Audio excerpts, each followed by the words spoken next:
Hello everyone, welcome back to our channel. പടം വരയ്ക്കാൻ അറിയാത്തവർക്ക് ഈസിയായി ബോട്ടിൽ പെയിൻറ്റിങ് ചെയ്യാൻ പറ്റിയ ഒരു ടെക്നിക്കാണ് ഞാൻ ഇന്ന് പറയാൻ പോകുന്നത്. അതെങ്ങനെയാണെന്നല്ലേ, നമുക്ക് വീഡിയോയിലോട്ട് നേരെ കിടക്കാം. പക്ഷേ അതിന് മുമ്പ് നിങ്ങൾ ആദ്യമായിട്ടാണ് എൻ്റെ ചാനൽ വരുന്നതെങ്കിൽ സബ്സ്ക്രൈബ് ചെയ്യാൻ മറക്കരുത്. അതിൻ്റെ ഒപ്പം ആ കുഞ്ഞു ബെല്ലൈക്കൺ കൂടി അമർത്തിയാൽ ഇനി ഞാൻ ചെയ്യുന്ന വീഡിയോസിനുള്ള നോട്ടിഫിക്കേഷൻസ് നിങ്ങൾക്ക് കിട്ടുന്നതാണ്. സോ നമുക്ക് നേരെ വീഡിയോയിലോട്ട് കിടക്കാം. നമ്മൾ ആദ്യം എടുക്കേണ്ടത് നമ്മൾ വരയ്ക്കാൻ ഉദ്ദേശിക്കുന്ന ഒരു ബോട്ടിലാണ്. ആ ബോട്ടിലിന് നമുക്ക് ഫസ്റ്റ് ബ്ലാക്ക് കളർ അക്രിലിക് പെയിൻറ്റും കൊണ്ട് ഒരു ബേസ് ചെയ്ത് കൊടുക്കാം.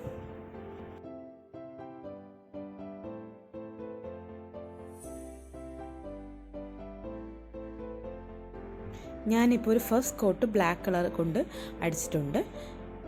ഇത് കുറച്ച് നേരം നമുക്ക് ഉണങ്ങാനായിട്ട് സമയം കൊടുക്കാം. ഇനി ഞാൻ നന്നായി ഉണങ്ങിയ ശേഷം ഞാൻ സെക്കൻഡ് കോട്ട് അടിക്കാൻ പോവാണ്. അപ്പോൾ നമ്മൾ വരച്ച ആ കുപ്പിയുടെ പാടുകളെല്ലാം മാറിക്കിട്ടും. ഇത് ഞാനൊരു സ്പോഞ്ച് കൊണ്ട് ഒന്ന് പ്രസ് ചെയ്ത് കൊടുക്കുക ചെയ്യുന്നത്.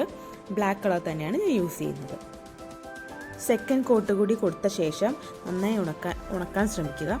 ഉണങ്ങി കഴിഞ്ഞ ശേഷം മാത്രമേ നമ്മളതിൽ പെയിൻറ്റിങ് ചെയ്യാവൂ. നമ്മുടെ ബോട്ടിൽ ഇപ്പോൾ നന്നായി ഉണങ്ങി കിട്ടിയിട്ടുണ്ട്. ഇനി നമുക്ക് അതിലേക്ക് പടം വരയ്ക്കാം.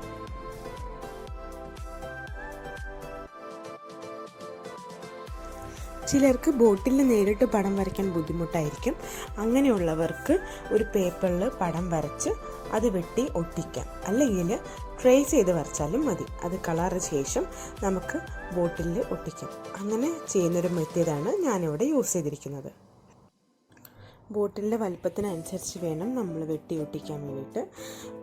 ഞാനിപ്പോൾ അത് ഒട്ടിക്കാൻ പോവാണ്. ഒരു വൈറ്റ് ഗ്ലൂ വെച്ചിട്ടാണ് ഞാൻ ഒട്ടിച്ചു കൊടുക്കുന്നത്. വൈറ്റ് ഗ്ലൂ ഒട്ടിക്കുമ്പോൾ ശ്രദ്ധിക്കണം, എല്ലാ വശത്തും നല്ലോണം പശയാവണം, അല്ലെങ്കിൽ സൈഡ് പൊന്തിക്കാൻ സാധ്യതയുണ്ട് പടത്തിൻ്റെ. അതുകൊണ്ട് നന്നായി പശ വച്ച് ഒട്ടിച്ച ശേഷം മാത്രമേ കുപ്പിയിലേക്ക് ഒട്ടിച്ചു കൊടുക്കാവൂ.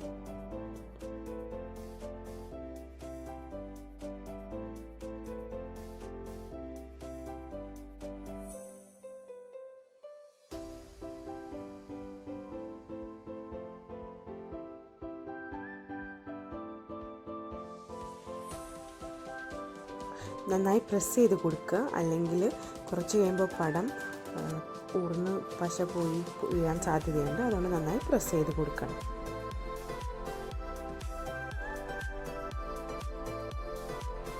ഇനി നമുക്ക് വെട്ടിയതിൽ എന്തെങ്കിലും മിസ്റ്റേക്സ് ഉണ്ടെങ്കിൽ നമുക്കതൊരു ബ്ലാക്ക് പെയിൻറ്റ് വെച്ചിട്ട് നമുക്കൊന്ന് അഡ്ജസ്റ്റ് ചെയ്ത് കൊടുക്കാം.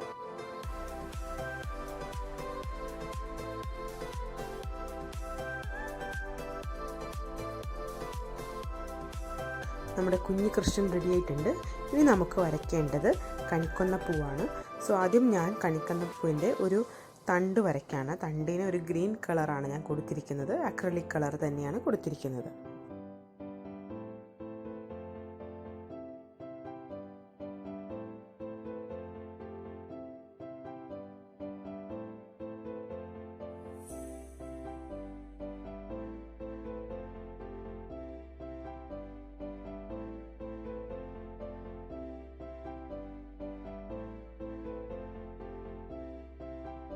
ഇനി നമുക്ക് കണിക്കൊന്നപ്പൂ വരയ്ക്കാം. അതിന് ഞാൻ യെല്ലോ അക്രിലിക് പെയിൻ്റാണ് യൂസ് ചെയ്തിരിക്കുന്നത്. ബ്രഷ് കൊണ്ട് 4 സൈഡിലേക്ക് ഒന്ന് ചെറുതായിട്ട് പെയിൻ്റ് അടിച്ച് നമുക്ക് പൂ കിട്ടുന്നതായിരിക്കും. സോ നിങ്ങൾക്ക് ഇഷ്ടമുള്ള അനുസരിച്ച് വലിപ്പത്തിൽ നമുക്കിതുപോലെ പൂ വരച്ച് കൊടുക്കാം.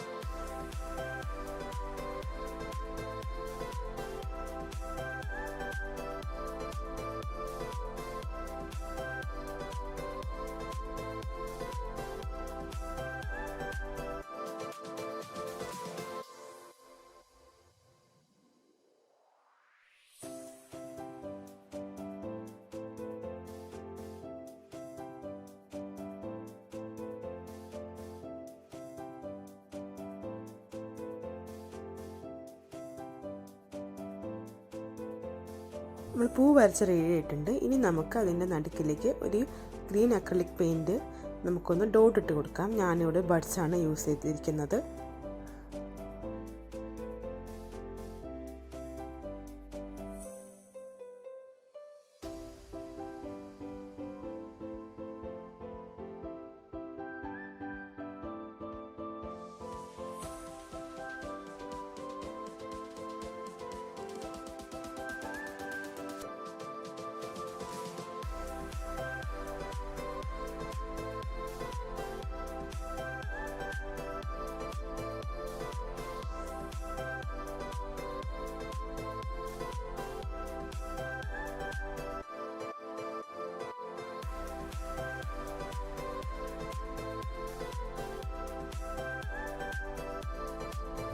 ഞാൻ ആദ്യം ബേസ് കോട്ട് ചെയ്തപ്പോൾ കുപ്പിയുടെ വായഭാഗം ഞാൻ ചെയ്തിരുന്നില്ല, കാരണം നമ്മൾ എപ്പോഴും കൈ പിടിക്കണ കാരണം.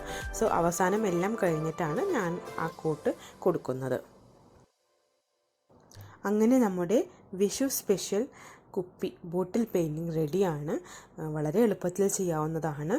പടം വരയ്ക്കാൻ അറിയില്ല എന്ന് പറഞ്ഞുകൊണ്ട് ആരും ഈ ക്വാറൻറ്റൈൻ ടൈമിൽ ബോട്ടിൽ പെയിൻറ്റിങ് ചെയ്യാതിരിക്കരുത്. നമുക്ക് ഒരു പേപ്പറിൽ പടം വരച്ച് കളർ ചെയ്ത് നമുക്ക് ഒട്ടിക്കാം. അതും അറിയാത്തവരാണെങ്കിൽ ഫോട്ടോസ്റ്റാറ്റ് എടുത്ത് നമുക്ക് ചെയ്യാവുന്നതാണ്. വളരെ എളുപ്പത്തിൽ ചെയ്യാൻ, നമുക്ക് വലിയ പ്രയാസങ്ങളൊന്നുമില്ല. നമുക്ക് ബഡ്സും ബ്രഷും ഉപയോഗിച്ച് ചെയ്യാവുന്നതാണ്. സോ എല്ലാവരും ഇത് ട്രൈ ചെയ്ത് നോക്കുക. പല പല പടങ്ങൾ അവൈലബിൾ ആണ് നമ്മുടെ നെറ്റിൽ. സോ എല്ലാവരും ഇത് ട്രൈ ചെയ്ത് നോക്കണം എങ്ങനെ ചെയ്യുന്നതെന്ന്. സോ ഈ വീഡിയോ എല്ലാവർക്കും ഇഷ്ടപ്പെട്ടു എന്ന് വിശ്വസിക്കുന്നു. ഇഷ്ടപ്പെട്ടാൽ ലൈക്കും കമൻറ്റും ചെയ്യാൻ മറക്കരുത്. ഇനി മറ്റൊരു വീഡിയോ ആയിട്ട് വരുന്നത് വരെ ബൈ. വിഷു ആശംസകൾ.